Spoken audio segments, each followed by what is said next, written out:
नमस्कार, मैं हूं ललित पांडे और आपका स्वागत है गेवाड़ न्यूज में। नगर पंचायत चकोटिया में पहली बार चुनाव हो रहा है। भाजपा कांग्रेस सहित यहां पर निर्दलीय उम्मीदवार हैं। आज हमारे साथ हैं कांग्रेस की प्रत्याशी पूजा गोस्वामी जी। मैडम, आपका बहुत बहुत स्वागत है गेवाड़ न्यूज में। नमस्कार भैया, धन्यवाद आप हमारे यहाँ आए। मैडम, पहला सवाल आपसे यही कि किन मुद्दों को लेकर आप जनता के बीच जा रही हैं? मैं जनता के बीच उन मुद्दों को लेकर जा रही हूँ जो उनकी रोजमर्रा की समस्याएं हैं। मैडम, चकोटिया जो है कृषि प्रधान क्षेत्र है और यहाँ पर सिंचाई की बड़ी समस्या है, जिससे लोगों का कृषि से मोह भंग हो रहा है क्योंकि सिंचाई की सुविधाएं नहीं मिल पा रही हैं। जी बिल्कुल, आपने ठीक बोला। मैं लोगों के बीच में गई। लोगों की मेन समस्या यही थी कि हमारे खेतों में सिंचाई की समस्या है। नहर जो अच्छे से उसकी सुचारू रूप से व्यवस्था नहीं हो पा रही है। मैं कोशिश करूंगी नगर पंचायत अध्यक्ष बनने के बाद कि नहर की मरम्मत अच्छे से हो पाए और हमारे किसान साथियों को सिंचाई करने में कोई दिक्कत ना हो और उनकी खेती अच्छे से हो पाए। मैडम, चकोटिया नगर पंचायत महिला सीट के लिए आरक्षित है। क्या आपके पास कोई योजना है महिलाओं के लिए ऐसी? जी बिल्कुल, इस बार हमारे चकोटिया में महिला सीट आई है।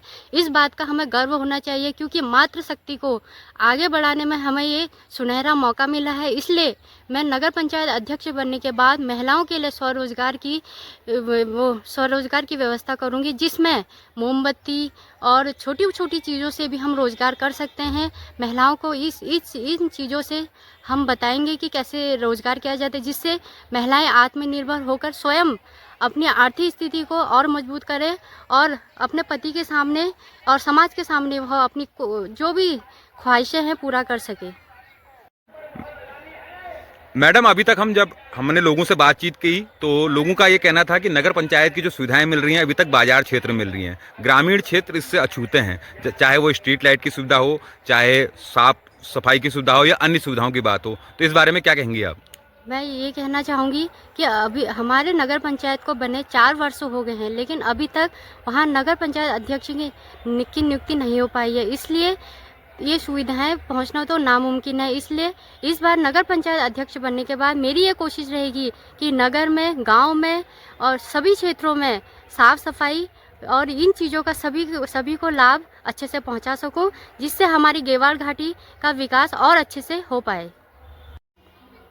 मैडम, और कौन से मुद्दे आपके लिए प्रमुख रहेंगे इसके अलावा? मेरा प्रमुख मुद्दा ये रहेगा, हमारे यहाँ सामुदायिक केंद्र तो है, लेकिन छोटी छोटी समस्याओं के लिए हमारी महिलाओं को, बच्चों को और हमारी बूढ़ी माताओं को यहाँ से छोटी छोटी समस्याओं के लिए चाहे वो यहाँ सॉल्व बिल्कुल नहीं हो पाती है, इसलिए उन्हें सीधे रानीखेत रेफर किया जाता है। मेरा यही प्रयास रहेगा कि मैं यहाँ अच्छे डॉक्टरों की व्यवस्था कर सकूँ, जिससे हमारी महिलाएं, मेन खास तौर पर जो डिलीवरी वाली महिलाएं हैं, उन्हें बहुत दिक्कतों का सामना करना पड़ता है और छोटे बच्चों के लिए एक बाल रोग विशेषज्ञ की व्यवस्था हम करेंगे।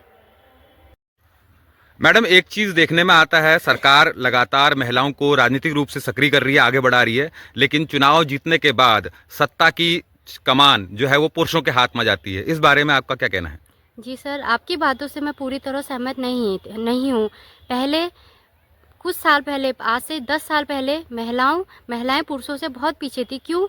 क्योंकि महिलाओं को ये अधिकार नहीं दिए जाते थे कि वह अपने डिसीजन स्वयं ले सके, इसलिए महिलाएं पीछे रहती थी।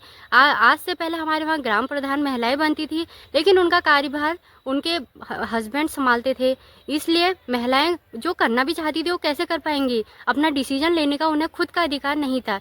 इसलिए मैं अपने माध्यम से सारे क्षेत्र की महिलाओं को अपने खुद करके हर क्षेत्र में मैं खुद कार्य करूंगी, खुद डिसीजन, और जो भी हमारे जनता के लिए जो भी हितकारी डिसीजन होंगे और जो भी योजनाएं आएंगी वो मैं सभी लोगों से पूछकर और उनके सामने जो भी बजट होगा उन सब के सामने लाकर उनसे उस बजट को वहाँ पर खर्च करूँगी और अपनी मातृशक्ति को आगे लेके जाऊँगी। मैं महिलाओं को ये भी दिखाना चाहती हूँ कि महिलाएं हर क्षेत्र में आगे हैं, कभी वो पीछे नहीं है। अभी जो महिलाएं अभी पीछे हैं उनको मैं अपनी कार्यशैली में शामिल करूंगी और अपने साथ कंधा से कंधा लेकर उनके साथ चलूंगी। मैडम, आपको चुनाव के लिए शुभकामनाएं। आखिर में जनता से क्या अपील करना चाहेंगी? बहुत बहुत धन्यवाद भैया। मैं जनता से यही कहना चाहूँगी कि आप उस योग्य उम्मीदवार को चुनें जो हमारे गेवाड़ घाटी के विकास में अपनी महत्वपूर्ण भूमिका निभा सके। और आपका वोट अमूल्य है, इसलिए आपका अमूल्य वोट उसी को मिले जो हमारी इस गेवाड़ घाटी के विकास को और अधिक तीव्रता से कर सके। बस यही कहना चाहूँगी। धन्यवाद।